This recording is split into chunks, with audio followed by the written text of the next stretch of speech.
हमारे चैनल में आपका स्वागत है, जहां हम साइंस, टेक्नोलॉजी, हिस्ट्री और उससे आगे की दुनिया के सबसे आकर्षक और फैसिनेटिंग एस्पेक्ट्स का पता लगाते हैं।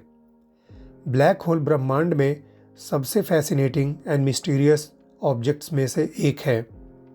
ये एक कॉस्मिक फिनोमेना अंतरिक्ष में अविश्वसनीय रूप से डेंस रीजन्स हैं, जहां ग्रेविटी इतना मजबूत है कि इसके खिंचाव से कुछ भी नहीं बच सकता, यहाँ तक कि प्रकाश भी नहीं। तो इस वीडियो में हम ब्लैक होल के पीछे के साइंस, विभिन्न प्रकार के ब्लैक होल और इन एनिग्मेटिक ऑब्जेक्ट्स से जुड़ी कुछ दिलचस्प कहानियों के बारे में जानेंगे और ये भी पता लगाएंगे कि ब्लैक होल यूनिवर्स में क्यों ज़रूरी है। ब्लैक होल अंतरिक्ष में एक ऐसा क्षेत्र है जहाँ ग्रेविटी का खिंचाव इतना मजबूत होता है कि यहाँ कुछ भी, यहाँ तक कि प्रकाश भी नहीं बच सकता। यह तब बनता है जब एक मैसिव स्टार का फ्यूल ख़त्म हो जाता है और अपने ग्रेविटी के अंदर वो खुद ही कोलैप्स हो जाता है।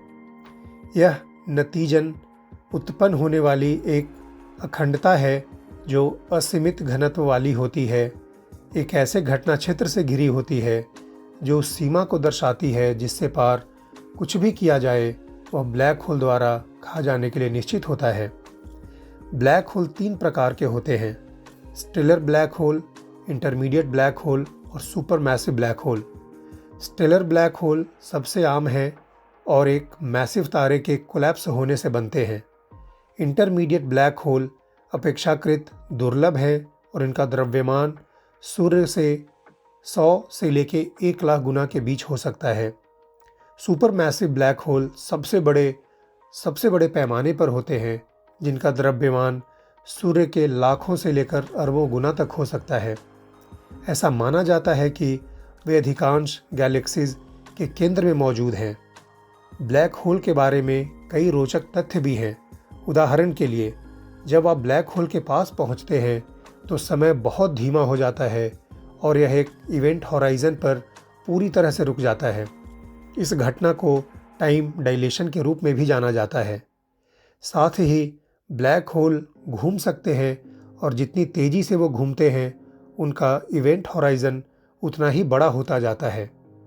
इसके अतिरिक्त ब्लैक होल एक प्रकार का रेडिएशन उत्सर्जित करते हैं जिसे हॉकिंग रेडिएशन के रूप में भी जाना जाता है, जिनका नाम भौतिक विज्ञानी स्टीफन हॉकिंग के नाम पर रखा गया है, जिन्होंने पहली बार इसके अस्तित्व की भविष्यवाणी की थी। खोजा जाने वाला पहला ब्लैक होल सिग्नस X1 था, जो सिग्नस तारामंडल में स्थित था।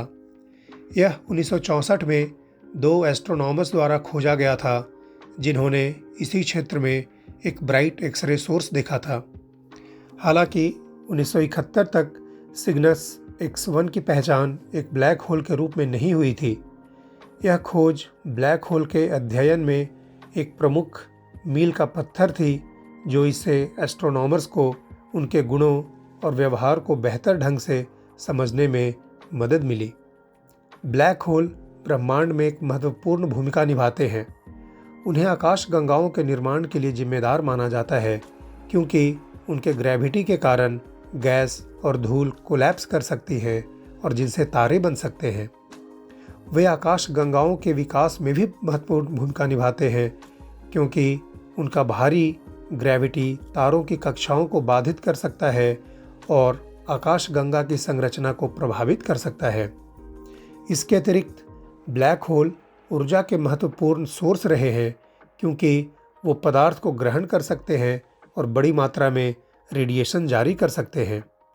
ब्लैक होल के बारे में अभी भी बहुत कुछ सीखना बाकी है और वैज्ञानिक उनके गुणों और व्यवहार को बेहतर ढंग से समझने के लिए लगातार उनका अध्ययन कर रहे हैं। रिसर्च के कुछ वर्तमान क्षेत्रों में इवेंट हॉराइजन की संरचना का अध्ययन करना, ब्लैक होल मर्जर्स के गुणों की जांच करना और प्रारंभिक ब्रह्मांड में ब्लैक होल की भूमिका की खोज करना शामिल है। ग्रेविटी वेव डिटेक्टर एक टूल है। जैसी नई टेक्निकों के विकास से भी आने वाले वर्षों में ब्लैक होल के बारे में हमारी समझ में क्रांति आने की बहुत उम्मीद है। इवेंट हॉराइजन एक समय है जब किसी भी वस्तु के लिए जो कि ब्लैक होल में प्रवेश करती है उसका लौटना असंभव हो जाता है। यह वह सीमा है जिसके आगे ब्लैक होल का ग्रेविटी इतना मजबूत हो जाता है कि कुछ भी, यहाँ तक कि प्रकाश भी नहीं बच सकता। इसका मतलब यह हुआ कि एक बार जब कोई वस्तु इवेंट होराइजन को पार कर लेती है तो उसके लिए ब्लैक होल के ग्रेविटी खिंचाव से बचना असंभव हो जाता है। सुपरमैसिव ब्लैक होल सबसे बड़े प्रकार के ब्लैक होल होते हैं जिनका द्रव्यमान सूर्य के द्रव्यमान से लाखों से लेकर अरबों गुना तक हो सकते हैं। माना जाता है कि ब्लैक होल हमारी मिल्की वे सहित अधिकांश आकाशगंगाओं के सेंटर में स्थित हैं। वैज्ञानिक अभी भी यह समझने की कोशिश कर रहे हैं कि ये मैसिव वस्तुएं कैसे बनी और अपने वर्तमान आकार में कैसे बढ़ीं। ब्लैक होल के पास अत्यधिक ग्रेविटी समय को धीमा कर देता है और इस घटना को टाइम डिलेशन के रूप में भी जाना जाता है। इसका मतलब यह है कि ब्लैक होल के करीब की वस्तु का अनुभव उससे दूर की वस्तु की तुलना में अलग तरह से होता है। कुछ वैज्ञानिकों का मानना है कि इस प्रभाव का उपयोग टाइम ट्रैवल के लिए किया जा सकता है, लेकिन यह विचार विशुद्ध रूप से अभी सैद्धांतिक है और ये सिद्ध नहीं हुआ है। क्वांटम मैकेनिक्स के अनुसार सूचना को नष्ट नहीं किया जा सकता है, लेकिन जब कोई वस्तु ब्लैक होल में गिरती है तो वह अपनी सारी जानकारी अपने साथ लेकर गायब हो जाती है। इस कॉन्ट्राडिक्शन ने दशकों से वैज्ञानिकों को परेशान किया है और इसे कैसे हल किया जाए इस पर अभी तक कोई सहमति नहीं बनी है। ब्लैक होल ने पब्लिक इमेजिनेशन को कैप्चर कर लिया है और साइंस फिक्शन के कई कार्यों का विषय रहा है, जिसमें इंटरस्टेलर जैसी फिल्में और स्टीफन हॉकिंग की a brief history of time जैसी बुक्स शामिल हैं। ये कहानियाँ अक्सर ब्लैक होल के पीछे के विज्ञान के साथ रचनात्मक स्वतंत्रता लेती हैं, लेकिन फिर भी वो इन रहस्यमय वस्तुओं के बारे में रुचि और जिज्ञासा जगाने में मदद करती हैं। संक्षेप में, ब्लैक होल आकर्षक और रहस्यमय वस्तुएं हैं जो वैज्ञानिक और आम जनता की कल्पना को समान रूप से आकर्षित करती रही हैं। उनका अत्यधिक ग्रेविटी, इवेंट होराइजन और समय और स्थान को प्रभावित करने की उनकी क्षमता के चलते चल रहे शोध और अध्ययन का विषय बनाती है। जबकि ब्लैक होल के बारे में अभी भी बहुत कुछ अज्ञात है, वे ब्रह्मांड की हमारी समझ में एक अद्वितीय और रोमांचक सीमा का प्रतिनिधित्व करते हैं। मुझे आशा है कि आपने ब्लैक होल की इस यात्रा का आनंद लिया होगा। यदि आपने किया है तो कृपया top 5 of everything with Anshuman के लिए लाइक, कमेंट और सब्सक्राइब करना ना भूलें। अगले वीडियो में मिलते हैं।